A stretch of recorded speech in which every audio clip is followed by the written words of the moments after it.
Hey, what's up, everybody? This is Open Discussion with C3 Films. My name is Chris, and this is. Cheryl. And today we're going to be talking about the new Netflix show, House of the Dragon, based in the Game of Thrones universe. So, we are going to spoiler territory here, so if you haven't seen it, go check it out. It's on HBO Max. And then after you see it, you can come back and see what we have to say about it. But let's go ahead and just jump right into this. So, I was not. First of I was very. all, Oh, okay. First of first all. of all, I don't know about you, but I had trouble logging on to HBO last night because everybody was watching it, and I was like, why can't they just get themselves together and make a workable app so that everyone can watch it without any issues? Or maybe they just weren't anticipating that so many people would want to watch it because I sure wasn't. I wasn't either. Like, literally, one of my friends was having a House of the Dragon watch party, and I just remember thinking to myself, I mean, is it really that big a deal? Like, it's not. It's Game of Thrones, but it's not. So, like, I did not have high hopes. I felt like, okay, fine, it'll probably be okay. But ever since I was seeing the trailers, I just kind of felt very meh on it. And even for the purposes of the show, I feel like I was like that we would talk about it just because of the fact that it was something that was big that was coming out. But what I didn't expect it to be as big as it ended up being, and I also didn't expect the quality to be as good as the quality ended up being within this first episode. Yeah, I 100% had low expectations as well for this, but I actually quite enjoyed it. I was, of course, quite confused about who was who and who was related to who and what everyone's name is. So you can bet I won't remember by today who everyone's name is or what everyone's name is. The But Targaryens are the ones with white hair. That's all you need to know. yeah, exactly. Except for somehow the king Viserys and his wife, I think is like something like Emma. Mm-hmm. They both have Targaryen hair, so I'm like, are they Wait, like? I thought the king is Targaryen. Yeah, but his wife also has the Oh, hair. his wife has the hair. I mean, I mean, the Targaryens are maybe they're just a group of people. Maybe they're not actually family, or maybe they have no problem being family. I actually don't know how that works. I think they're probably like related, but not like directly related. Not like Yeah, Cersei and Jamie being brother and sister, but right, be like a fifth cousin or something like that. right. I But didn't I even think did about that. notice That's a good point. I That's actually noticed a very that good point. I was like, ooh, acceptable incest. maybe, maybe she dyed her hair. Maybe she just wanted to feel like she was a part of the family, so she dyed her hair. Speaking of dying, She might not have dyed her hair, but she certainly died. yes. And well, Chris, I don't know what to tell you. You can't have a Game of Thrones episode without somebody dying, and I'm not gonna lie, that is what I live for. Yes, and the worst part about it is that you can't even like have the hope that the thing that the person died for would survive, because you would think that, oh, she was gonna die, but it's okay. She gave birth to a son, right? And then you hear that little like hiccup or whatever that sound is that the kid makes, and then hard cut. We're seeing two bodies on a fire stack, and it's like, oh no, oh no, no, no. Yeah, but I mean, you need stuff like that to happen so that there could be conflict, right? And of course, Matt Smith is apparently the villain here for this series, but I think the thing I don't quite like about his character is I do feel like he doesn't have enough layers. Because at least with Cersei and Jamie, there were a lot of layers. Especially with Jamie, like, by the way, we're probably gonna have some Game of Thrones spoilers. Oh yeah, sounds right there. Yeah, a little, maybe a little late on that one, but you know, Jamie has a really interesting arc because he starts off being painted as a really terrible person, but then he kind of comes around to being more likable. But even Cersei has her, ups and downs in terms of like sympathy and likability. Like she does things for a reason. But it seems like this character of Viserys' brother Hmm. is just a tyrant who wants power. And Yeah, I think that's, his name's Damon, right? yeah, David, Damon, that's Damon right. Targaryen. Yeah. Hmm. So that's what it seems like so far, and maybe they'll, layer it a little bit more in the future like they did with Jamie, but so far I'm not too fond of the way they're treating his character. He does have some moments where he was like a little remorseful when his brother was yelling at him for celebrating the death of his son. Oh no, I read that as he just felt bad that he got caught. That's how I read that. Maybe, but I mean he's definitely going to be the antagonist here, but they made it real obvious because I mean that's the thing that I kind of liked about Game of Thrones was like I wasn't entirely sure like Littlefinger at the beginning. I was like, is he good or bad? Good or bad? Who is good or Hmm. bad? And the reason why they had that is because there are some people who were doing things by law. There were people who were doing things like behind people's backs and stuff like that. So there's all these different agendas that people had, and they were kind of being slowly shown to us over time. So I thought maybe it would have been better to hold off on showing us that the brother was gonna be the bad guy. But I Yeah, guess. and I mean, it's still early, so like it's the first episode, and I know that a lot of times in the past, like what we were talking about with Jamie and Cersei, like obviously that took time, right? That took like a couple of like seasons to like really see how deep Jamie was. Although I would say you were able to see within the first season actually how deep Jamie was, but like there's a chance that Matt Smith's character, that Daemon Targaryen, could turn out to be a more um, in-depth character. But my question is, I don't know how long this show is intended to run for. I don't know if they are planning for to do this for like 5 years, because the truth be told, because like for me, there's a couple of actors I recognize visually, but for me, Matt Smith seems to be the most famous actor in this show. And the last time we had the most famous actor in Game of Thrones, it didn't turn out too well because, yeah, Sean Bean was notoriously the most famous actor in the original Game of Thrones. So But Sean Bean that also dies in like everything, so true, but that makes me wonder if Matt Smith is actually the main antagonist for this, or if he's just kind of going to be our Sean Bean esque character to kind of take us through, and then we find out more about him. I think it's hard to say what's going to happen, but I feel like the king, for instance, Viserys, who's is definitely gonna die. oh yeah, Like he's gonna die. he's not long for this world, but He's it's Robert interesting. Baratheon.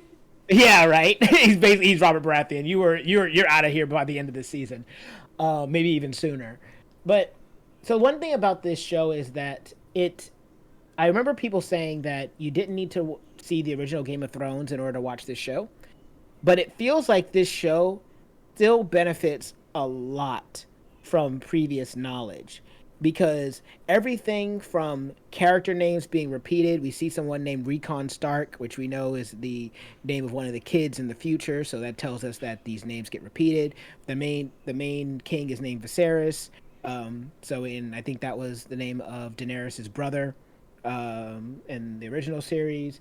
They even the theme that they play, that's the same Game of Thrones theme, and it's still such a great theme. So when they start playing it during the episode, you can't help but get hype, even though there was no actual like I guess opening like with the map and everything that we're used to, which is fair. It's a different show, and they even go to the point where they predict they tell Aegon's prophecy of the Song of Ice and Fire, and they hint at the White Walkers. So within the first episode, they do a good job to me of showing, at least establishing why this point in time is what we're looking at. 'Cause, like, why do we need to tell this story? And based on what it seems to be implying that this is kind of the beginning of that whole fear of winter is coming. And so even though it's like 172 years before the original show, it seems to be earning its place within the greater story by how it is going to connect with that overarching plot that we are aware of. Yeah, it does seem to be the point at which it's going to be the beginning of the downfall of the Targaryens because Hmm. obviously it ends with the Mad King, but this Right. is when it starts to get hairy. Because it seems like before this, it was going smoothly in the sense that there was always a male heir to carry on. But then now you have this one that has to choose between two people, and then this guy has a brother, and he doesn't have a son. So there's some, and then he names his daughter, of course. So there's already some conflict there, and I don't know if in the original Game of Thrones anyone mentioned anything about a female being the I don't think they leader. did. So it makes me question whether or not her time will even come to be because of the fact that it was never really brought up before. Um, and then there's also the whole thing about I think like the gold cloaks Hmm. are the same as um, the king's guard. Hmm. So that's also another hint that Matt Smith is going to end up being the king. You're probably right about that. Because the other thing about it, yeah, that's pretty interesting. Because they're in King's Landing, which we know is the birthplace or the home of the Lannisters. But when we were seeing all these famous families, like near the end, where they were giving their like respect to the queen to Wait, be. sorry. The Lannisters are from Castle Rock.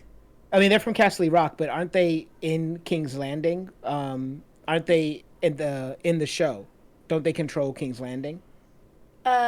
In Game of Thrones, Yeah, because isn't that the place that gets it's whoever. attacked by Daenerys at the end? Yeah, Like they're sitting on the Iron Throne, is my point. it's whoever's on the throne is the one that controls King's Landing.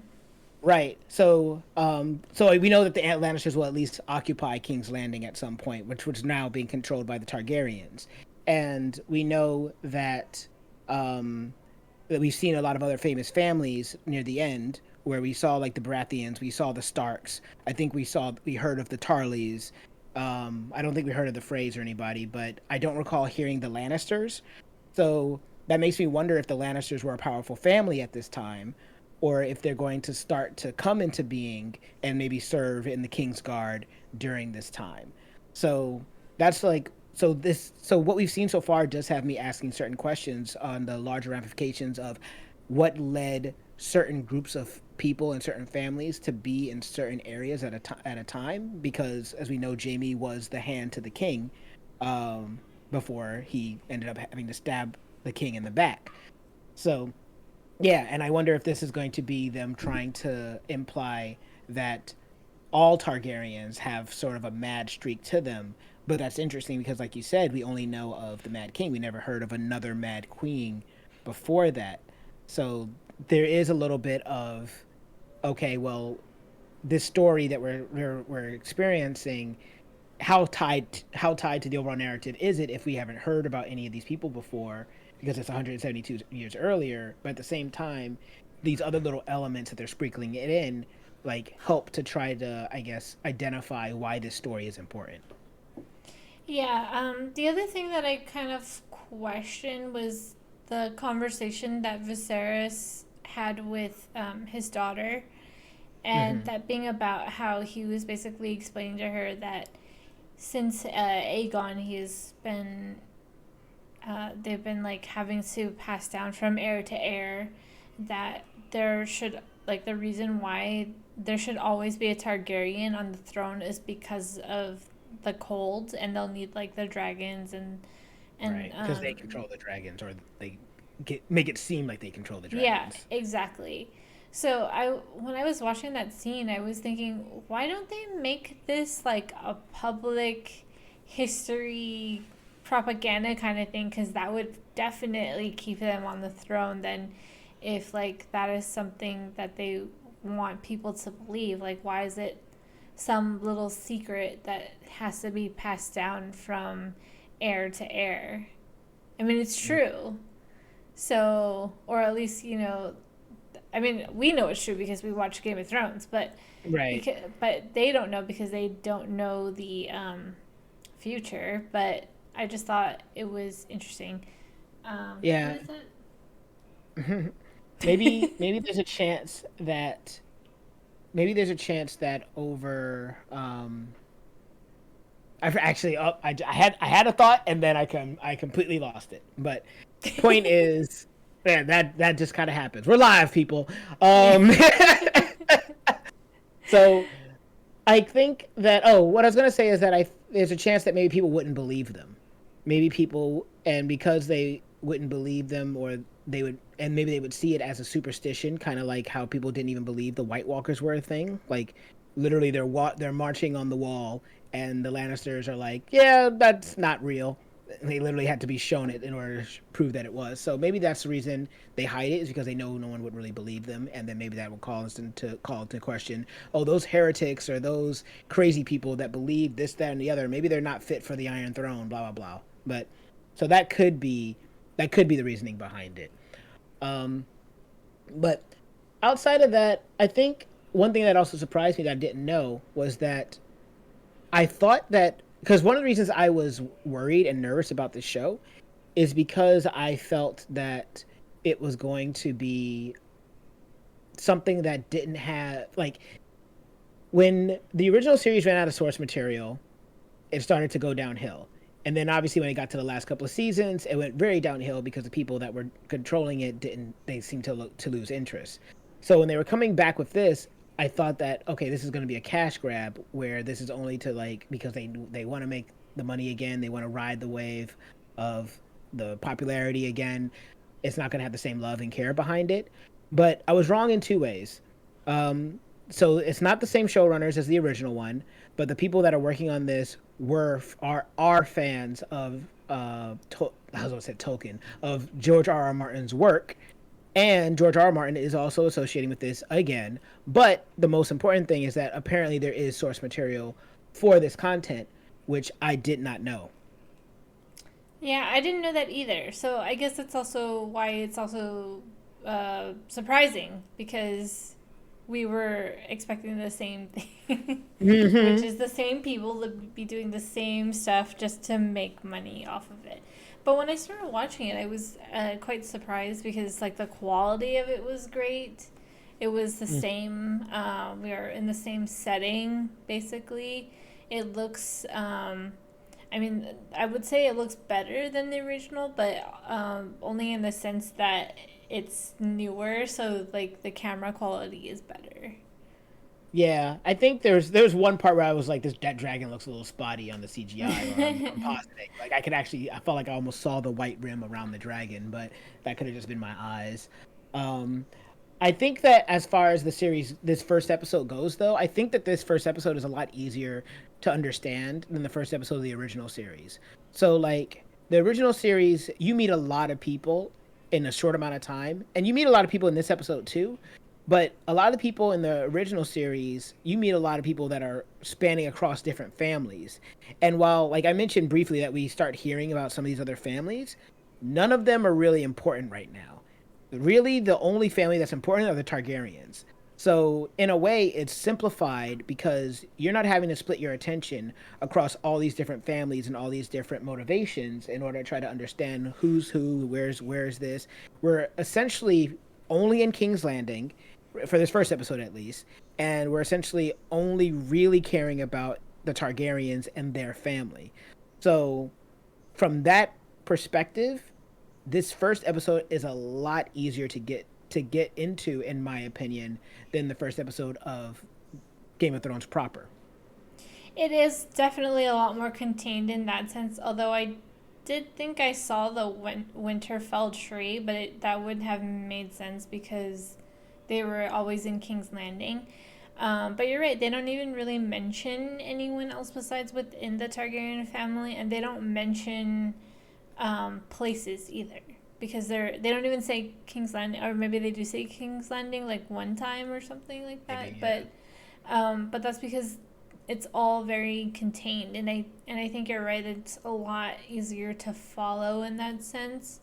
Um, However, it is a lot harder to watch in terms of violence and brutality. I was just gonna get there next too. Yeah.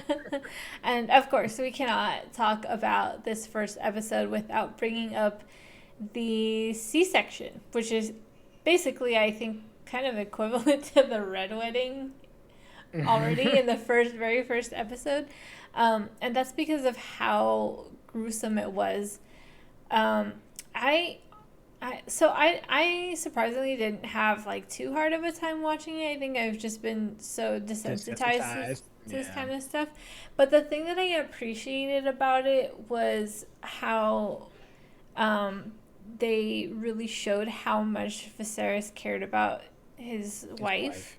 Yeah. because he had to make a decision, and he was, there with her. Because if it was anyone else, I feel like, if it was Tywin or something, or he Just didn't he'll care be about his wife, outside.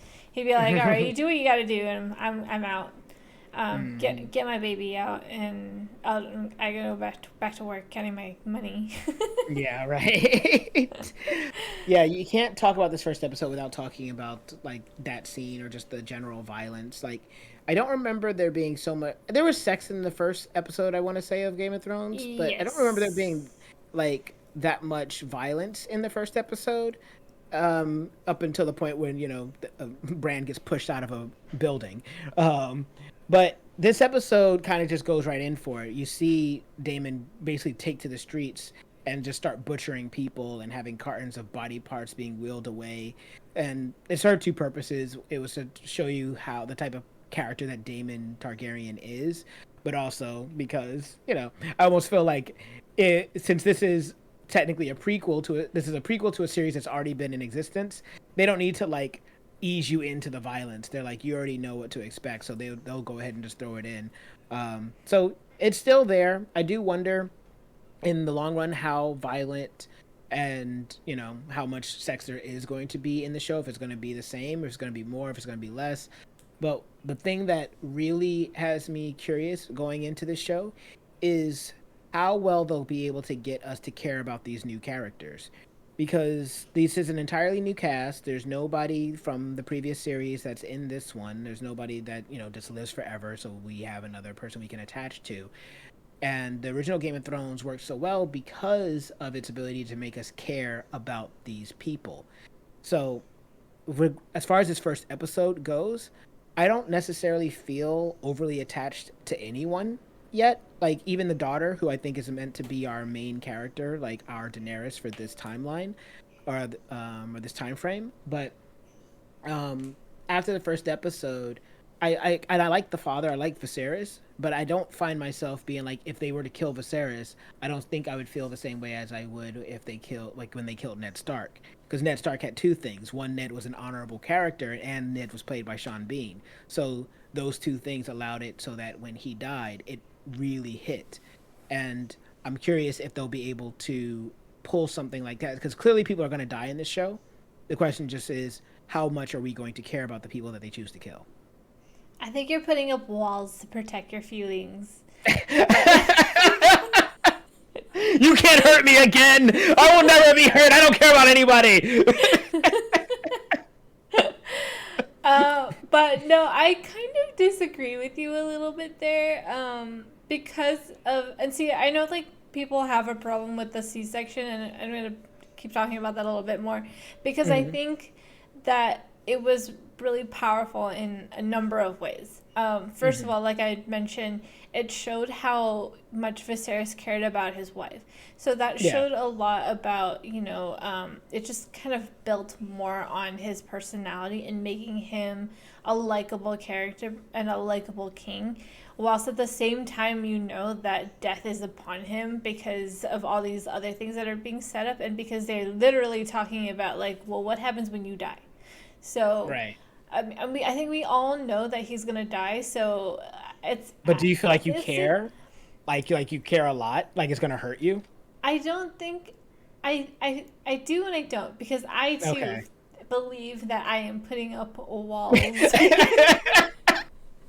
to protect my feelings, but I think that is one of the reasons, because they also kind of contrast that with the way that his daughter feels about him, because she's angry at him for wanting so badly to have a son, so much so that it Right. kills her mom. Yeah. So that's another thing. So I see a lot of Daenerys in her, in the sense that, she's gonna be someone that ends up being a very strong and powerful female character. So I'm kind of rooting for her at this point, even though I do feel like at some point she might end up being just like Daenerys and kind of like get off Mad on the Queen. off the rails there a little bit, but Dracarys. exactly. Um, but the other thing about the C section, though, that I found interesting was how it kind of contrasts what they did with the Lannisters, in that they only talked about how Tyrion was the cause Oh, yes. of the mother's death, but now we get to see it. What it's So like. Yeah. yeah, but the other thing is, like, how many times can they have a mother die from childbirth and they only talk about it? So Hmm. I feel like if they were going to choose anything that they made, I I approve of what they chose to do with this, because instead of just talking about it, and like, imagine they didn't show it at all and we just see like the people leaving the jousting Hmm. event and they're just talking about it, and so we never get to see it. It's way less powerful, and yes, it is really hard to watch, but it's you know what show you're watching. Hmm. So I 100% expected to see something like that. And again, the huge takeaway from watching that is all the cues and all the reactions from the characters and the responses of the characters that we got to see, that came along with it. Yeah. No, absolutely. I definitely agree that they made Viserys' character stand out. It's a good way of using death in a show or a story in order to like not just have a death just be a death for the sake of death, but have a death actually serve a purpose for the storytelling or for character development. And I 100% agree about that with Viserys. With Viserys. So yeah, like I am I'm curious about where the show will go. Um, I think we can see a little bit better, but like than we could when we talked about She-Hulk. We didn't really know where the show was trying to go based on the first episode. With this one, we have a little bit of a better idea. But the thing about Game of Thrones is that you think you have an idea, but you really don't. So I I can't really say that I know for sure like the show is leading in a certain direction, but I am curious to see where that direction ends up taking us. And it is my hope that I end up falling in love with these characters the same way I fell in love with the characters from the original show, because to this day I know all those characters' names and their families and their motivations, and I can do it without like having to think twice about it. I forget some of my friends' names sometimes, but I remember these characters from Game of Thrones. So, like, I don't even remember your last name, Cheryl.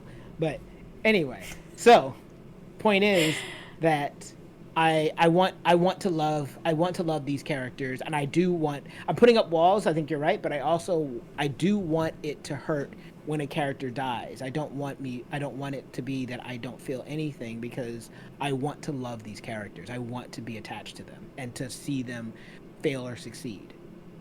Right. And just to add on to that, I do feel a little bit like that is kind of the beauty of Game of Thrones, and the way that Martin writes his characters, is that there's always some underlying thing or action or event or action that causes an event that Hmm. sometimes ends in death and such. So um, it's almost like I feel like I was never able to pick up on those, and so I was always really shocked when people died. But then after reading responses from Martin himself saying like he had it coming kind of thing because he did XYZ, and then I was like, oh, okay, that makes sense. I just didn't really think that you would do that because we're like bred to think that our hero is immortal, and that's the thing, the beauty about the Game of Thrones world is that like anyone is kind of up for grabs, so you just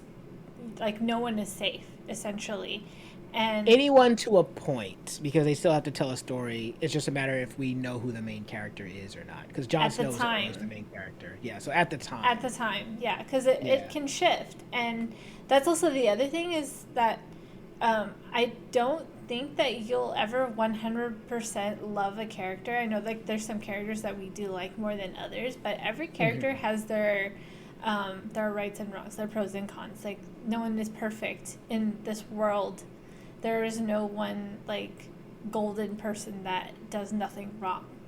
So Yeah. I think that's the other thing is like for Viserys, for example, like he's such a good king, but then the wrong thing that he did was he pushed his wife so much to have children that it killed her. So, Right. but you know whether or not that's a good or bad thing, a love or hate thing, it's So complicated. there's another question about Viserys, by the way, you just got me to remember. He is sick. He's infected. There's something. There's like legions or stuff growing on his back. So he has some kind of illness or disease that he's hiding from the people. Do you think the disease kills him, or does he get murdered? Oof, I think he's gonna be sick and dying from the disease, and then someone's gonna murder him. Oh, there we go. That's fine. That was the greatest answer you could have given.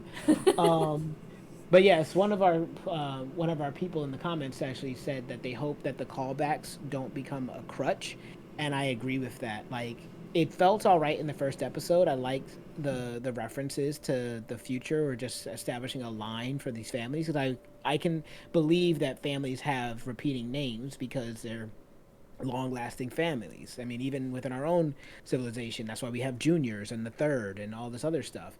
So that like makes sense to me. But yeah, I am hoping that it's not gonna be a nostalgia bait type type show where we're constantly drawing upon old knowledge or trying to allude to things that have happened in the original series.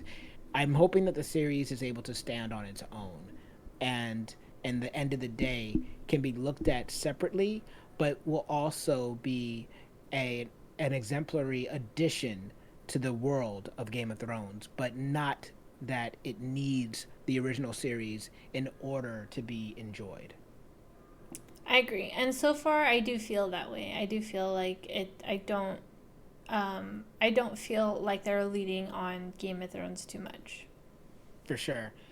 But we are running up a little bit on time. Was there anything else that you wanted to get off your chest real quick about the show? No, that's it for me. So that's what we thought about the first episode of Game of Thrones, House of the Dragon. Have you guys seen it? What did you guys think about it? Do you miss the old original Game of Thrones opening and kind of wish that House of the Dragon had its own bomb opening? Do you kind of want to see what's going to happen more with these characters? Do you find yourself already having a new favorite character that you want to see if you want to see if they live and just pray that they won't die, knowing that they absolutely will? But whatever you thought about it, comment below. Let us know. And while you're down there, if you give us a like, share, and subscribe, you can hit the little button over here and it'll take you to some more of our videos so that you can check out some of the other things that we've done in the past. Even if you don't, though, I have been Chris, and this has been Cheryl, and we'll see you all next time.